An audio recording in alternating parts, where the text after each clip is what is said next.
Can we please switch to the last segment, which starts with those five or six visions which were described by Josephus, especially when it comes to those sky visions, which are like my favorite ones. So it maybe help to read some of it because it is Josephus's own words, and a lot of people haven't heard these things. But he's been speaking about the horrors and nightmares of what's going on and the immorality of these people. And Josephus says, "Thus were the miserable people persuaded by these deceivers." As such belied God himself, while they did not attend nor give credit to the signs that were so evident, and did so plainly foretell their future desolation. But like men infatuated without either eyes to see or minds to consider, did not regard the denunciations that God made to them. Thus there was a star resembling a sword, which stood over the city, and a comet that continued for a whole year. Thus also the Jews' rebellion, and before those commotions which preceded the war, when the people were come in great crowds to the feasts of unleavened bread, which is the Passover, on the 8th day of the month of Xanthicus, which is Nisan, and at the 9th hour of the night, so great a light shone round the altar and the holy house, this is out of the temple, that it appeared to be bright daytime, which lasted a half an hour. And the light seemed to be a good sign to the unskillful, but was so interpreted by the sacred scribes as to pretend those events that followed immediately upon it. He's basically saying the Old Testament scribes had predicted this destruction, but those who were contemporary to him at that moment and were unlearned took them to be good omens for them, like, oh wow, God's on our side.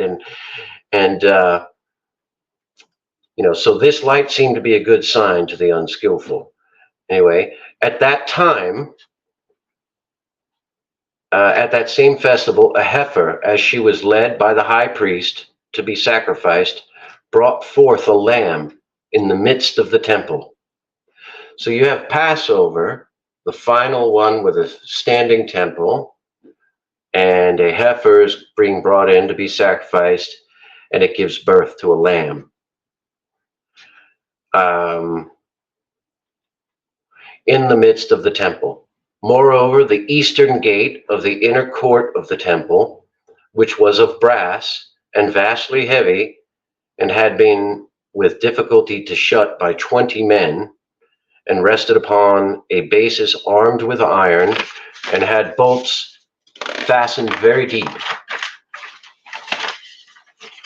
into the floor, which they're made of one entire stone, was seen to be opened of its own accord about the 6th hour of the night. Now those that kept watch in the temple came hereupon running to the captain of the temple, and told him of it, who then came up thither, and not without great difficulty was able to shut the gate again. This also appeared to the vulgar to be a very happy prodigy, as if God did thereby open them a gate of happiness. But the men of learning understood it, that the security of their holy house was dissolved of its own accord, and that the gate was opened for the advantage of their enemies. So these publicly declared that the signal foreshadowed the desolation that was coming upon them. Besides these, a few days after that feast, on the 21st day of the month, Artemisius, Yar, a certain prodigious and incredible phenomenon appeared. I suppose the account of it would seem to be a fable, were it not related by those that saw it, and were not the events that followed it of so considerable a nature as to deserve such signals.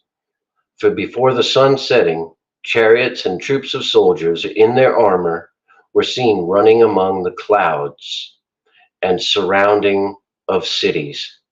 Moreover, at the feast, which we call Pentecost, as the priests were going by night into the inner court of the temple, as their custom was, to perform the sacred ministrations, they said that in the first place they felt a quaking and heard a great noise.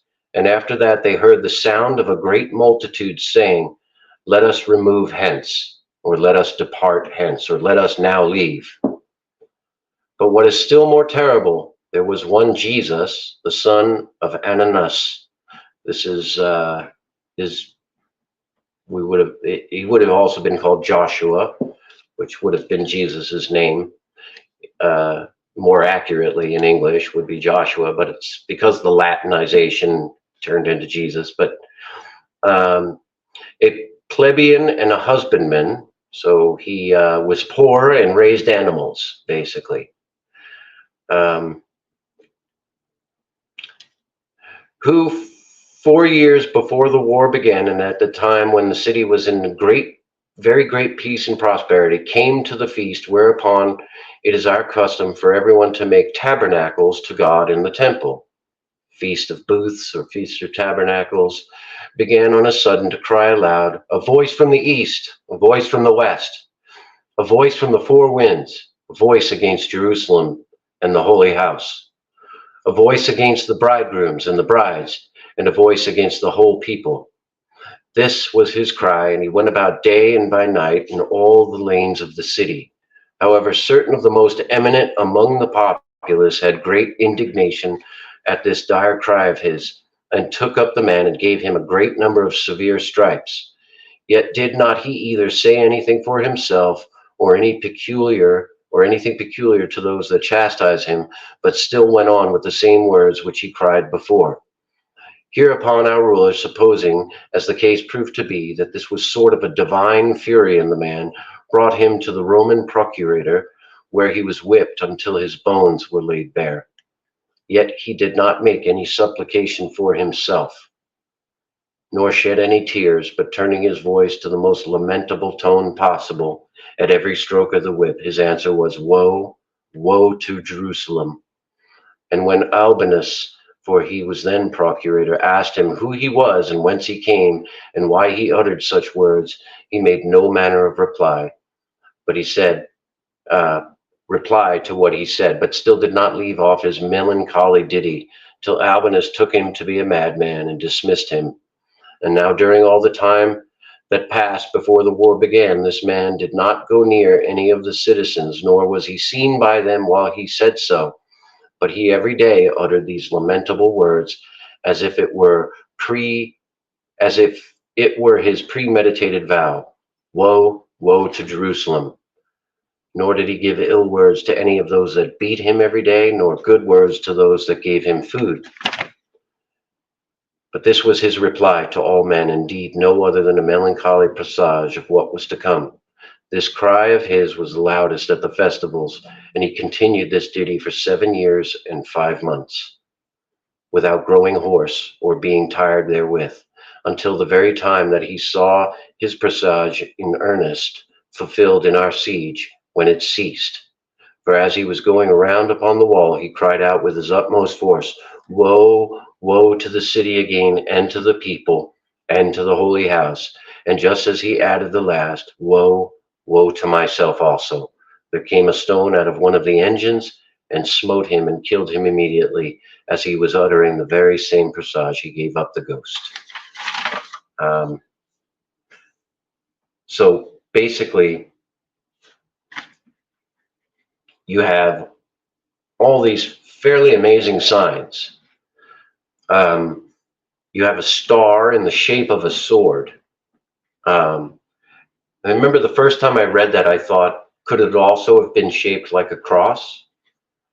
You know, a sword and a cross in the sky, you know, it's light coming from a star. And he says, "and a comet." So we don't know if if the way he wrote it in the ancient speaking, we don't know if it's this star and a comet, or if they're both one and the same. But either way, you have this star in the shape of a sword over Jerusalem, and then we have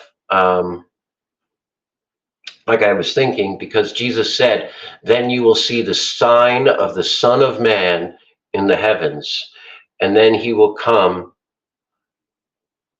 on great clouds, or something to that effect, right? And so I'm thinking, is this what, I'm not going to speculate and say for sure one way or the other, but I'm thinking, is this what Jesus was talking about?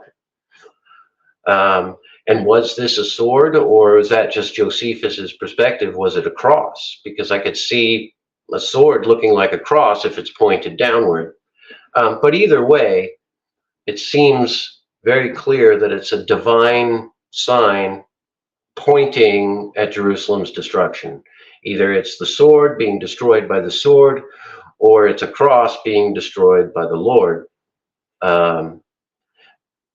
Because of all the sins that were done inside of her. We also have sort of an earthquake, right? Yeah, we have basically the priests inside the temple felt like there was an earthquake, a rumbling, and we have a light. We have a gate near the temple to the courtyard opening up of its own account, and this was a gate that Josephus said, even for 20 men, it was difficult to shut. So basically, you figure like 20 guys putting their backs into it, really pushing hard, and that got it shut. But it was still hard work. And this thing opened by itself. And then we have from there a light shining out that lit up the night like daytime for a half an hour. These guys didn't have electricity. Even if they had lit all the lamps in the city, it would not be like daylight. So something very, supernatural is happening here. We've got the priests inside the temple feel a rumble, and then they feel like a great multitude is passing by, like a lot of people. And it may be that it was an earthquake, but also divine beings walking through. Maybe they're the ones that cause the earthquake. Maybe they're both happening simultaneously. Because it's my contention that the supernatural and the natural are tied so close together that it's actually right in front of our face. But we're not always aware of it or pay attention to it. So you have that, and then they hear voices of a multitude saying, "Let us depart hence. Let us leave now." And in another location, Josephus says it's the gods departing, lowercase g, and in his language, he wouldn't have meant actual gods. He would have been referring it to like lesser divine beings, like angels or something of that nature. So if this is God's temple, which it was, and you've got divine judgment by God upon this temple, well, it would make sense that God's entourage would be with him, that he would have other angelic beings around him, and that even if he wasn't there, it's hard to speak about these things because this is the risen Christ, and he's human, right? He was a man, he was half man. Well, he wasn't half man, he was full man, full divine. And he rose from the dead, and he's still Jesus. So he is still a divine man, but it's hard to speak about him and know fully because, well, there are still so many mysteries. But the reality is, they believed it was these divine beings. And and it signaled that the presence of God was done with the temple. We're done here. We're out of here. You've lost all your protection. You've been faithless. You've been handed over, and time's up. It's funny that he brings up the fact that,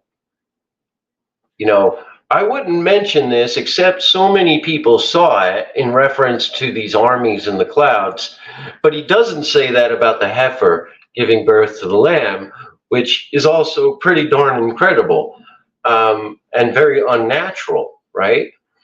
So they're leading this cattle in. Now, this would have been outside. It would have been in the temple, but it would have been outside the holy place. They weren't sacrificing them inside the Holy of Holies or anything. So, but they would have, to cleanse, they would have, if it was a lamb, they would have sprinkled the blood of the lamb around. But here's this heifer they're going to sacrifice to God, and a lamb is born on the Passover, and the Passover is the lamb that saved the Israelites in the Exodus, where they would sacrifice a lamb, they'd take the lamb's blood, put it on the door of the house, and now Jesus is the lamb that takes away the sins of the whole world.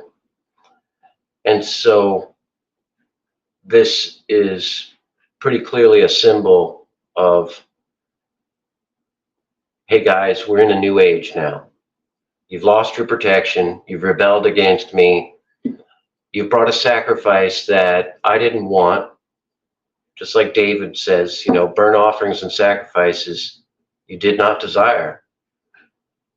What God desired was right in here. Our heart, our affections, our sincerity, the truth, even if it hurts, all those things. And here's this lamb that come from something it shouldn't have and seems unnatural, and so does Jesus's coming and dying seem unnatural, because here's the Lord himself sacrificing himself and becoming one of his creation